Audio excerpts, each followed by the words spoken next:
So, you want to get better at dead rails on Roblox? Don't worry, I've got you. Today, we're going to be taking a bit of a deep dive into dead rails, learn some strats, figure out the best ways to stay alive, maximize your money, armor up your train, and most importantly, how to survive until the end. Now, on the surface, dead rails does seem like a fairly straightforward game. Sell the gold, buy the coal, hold W while in the driver's seat, and bam, you win. But it actually goes a lot deeper than that. So whenever you first spawn into a game, you'll see that you have to sell some gold, buy some coal, and this is where your first item, the sack, comes in handy. You can hold up to 10 items in it by pressing F while holding it out and hovering over an item. This will let you collect all of the coal that you're able to buy. You'll also notice that you have $10 left over, and I would definitely use that at the clinic to buy an extra bandage, because trust me, you will need it. You'll also notice that by the exit of this initial starting area, there's a little stand with some newspapers. I definitely take those too because they will come in handy. When you first get onto the train, the first thing that you want to do is empty your bag, drag the coal into the fire, and bam, you have fuel. The newspapers, while they can act as fuel as well in an emergency situation, I prefer to use them as armor on my train. You could drag them to wherever you want. I prefer the back of the train to start with, and press Z while holding it in the position that you want to weld it down. If nothing else, it stops your teammates from jumping off the back so easily. And now we can actually get moving. As you're first driving, you'll notice these little buildings off to either side of the train, and they contain all kinds of things that you'll need to survive, from valuables to extra fuel for your train, and sometimes even guns. So you can't always stop your train and start looting. Just keep in mind that there will be zombies around them most of the time, which is where the second item that you start with comes into play, your weapon. You just kind of smack the crap out of zombies with it. It is really important to stop often at these kinds of places because you're going to need valuable items and fuel to be able to continue your trip. Make sure that you collect the zombie bodies as well because they can be used as extra fuel. These two you can also put into your bag. Once you've gathered enough initial supplies, you'll eventually hit 10,000 meters. And once you do, you'll get into what I will call a safe area. It's effectively the same kind of place that you spawned at originally, having all the essential shops with varying items that you could buy each time you come across one. You are not going to want to just blow through these towns either, as they're going to be core for progression. Make sure that you sell what valuable items you can, fuel up on whatever items you can, and buy whatever supplies is necessary. And pretty soon after you'll arrive, it'll most likely turn night. You can also keep an eye on the clock inside of the train as well, because once it does hit 10 p.m., it will turn night, regardless of whether you're in a safe area or not. You're definitely going to want to stay in the safe area for the night, as there's auto turrets that shoot any enemies that spawn. And trust me, there are a lot that spawn at night. There are 3 different enemy types, varying from werewolves to vampires to zombies. Make sure that while it's nighttime that you stay in your train or in a safe area to avoid getting attacked, and by morning you should have plenty of bodies around to sell to the trading posts to make some extra money and buy some extra supplies before your journey continues. It's at about this point as well that you can probably buy your first gun if you have not found one yet, and generally I would recommend getting the revolver from the gunsmith and as much ammo as possible as your first weapon, with the exception of you at least being mostly full on fuel. Otherwise, I would definitely prioritize fuel, as you can always get guns later, and there's always a safe area every 10,000 meters. Now there is one building that I have not talked about yet, and that is going to be the sheriff's building. And that is because it's used to sell bandit bodies. Bandits are another enemy type that you'll come across. You'll see them riding out in the open, except that they have guns. I would avoid these guys as much as possible until you have your own guns with plenty of ammo, because they are very deadly. They sell for a lot of money though too, so they're definitely worth fighting when you can, putting them into your bag and bringing them to a sheriff's building. You'll also come across these bandit camps from time to time. I've only ever seen them once though, so they probably are pretty rare, though they're a great way to find extra guns, ammo, and of course, more bandit bodies to sell. The bandits will also spawn with rideable horses that are a lot faster than running, so they may be worth having on your train and saving if you can manage to get a hold of one. You can also use some of their bodies as fuel, so do with that what you will. Now there is another building type that you'll come across with, and that is going to be these like abandoned towns that are on fire, and these I would not go anywhere near until you have ample guns, ammo, and medical supplies, because they are extremely dangerous places to be. And while not required to progress in the game, they come with insane loot of their own, which we'll talk about here soon. Over time, you'll also come across things like chairs and armor plates and barbed wire. All of these you can use to armor up your train, doing things like blocking off your cabin or creating slopes that you can slide up and fire from, but that the enemies cannot climb over. And honestly, this is extremely essential to surviving, especially if you're doing a solo run. Keep in mind, you don't want to just beef up yourself. Your train is just as important to surviving as you.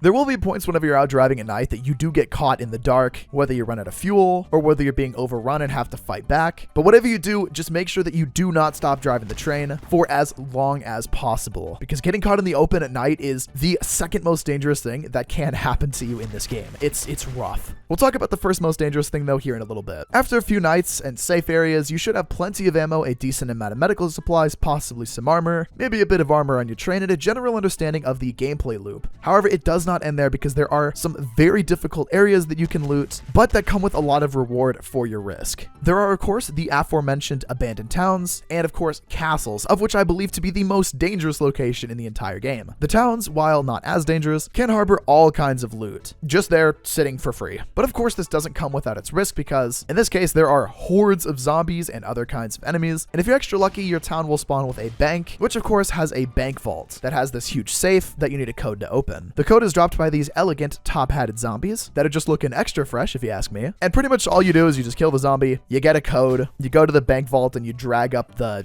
thing until you have all the numbers that you need to enter until the vault opens. You can get everything from gold bars to silver bars to this Monopoly money ticket looking thing that we'll talk about closer to the end because this is more something you have to do after you beat the game. I should add, you never want to do one of these towns at night. The only time that you should ever stop during the night is if you're completely out of fuel or if you're in a safe area. Otherwise, keep going as much as you can. Even if you got a bunch of people, not worth it. As for the castle buildings, these are awful. I've died every single time that I've entered one, and basically each room spawns a bunch of enemies that are super tanky. Unless you have multiple people or are just insane at the game with crazy weapons, you're just not going to survive. However, there are really good expensive items that you can find if you're actually able to survive this. Though, again, not super essential to progression, just an extra if you're willing to risk it. From here, the loop is fairly self-explanatory, and you can mostly just coast as long as you're careful. Just keep an eye out for things such as fuel, and gather as many items as you can, armor your train, armor yourself, loot buildings, keep an eye on the time and your fuel, and just keep moving as much as possible. And you'll be able to keep yourself alive until you finally reach your final stop, the bridge. Just before the bridge, there is another safe area. There are no shops, there are no trading areas, it's just a final area covered with bandits that you'll have to fight off. So you'll want to keep in mind about the 70,000 mark is going to be the last stop that you'll have before the 80,000 mark, where the ending is. This area is going to be covered in bandits, and this is particularly where things like the Maxim gun can be extremely useful. Otherwise, having a rifle with loads of ammo will do great as well. Just make sure that you have bandages and snake oil to heal up. Once you actually defeat the initial wave, definitely go around and loot the buildings because sometimes stuff does spawn in there, including the Monopoly looking money type thing, and even weirdly enough, a Car 98K. However, this is just the beginning of your troubles. Once you go to actually lower the bridge, a huge wave of like everything starts to spawn. I got unlucky in this play and it was nighttime, so everything was after me. It was super loud, it was super chaotic. I honestly thought I was gonna die. Yeah, it was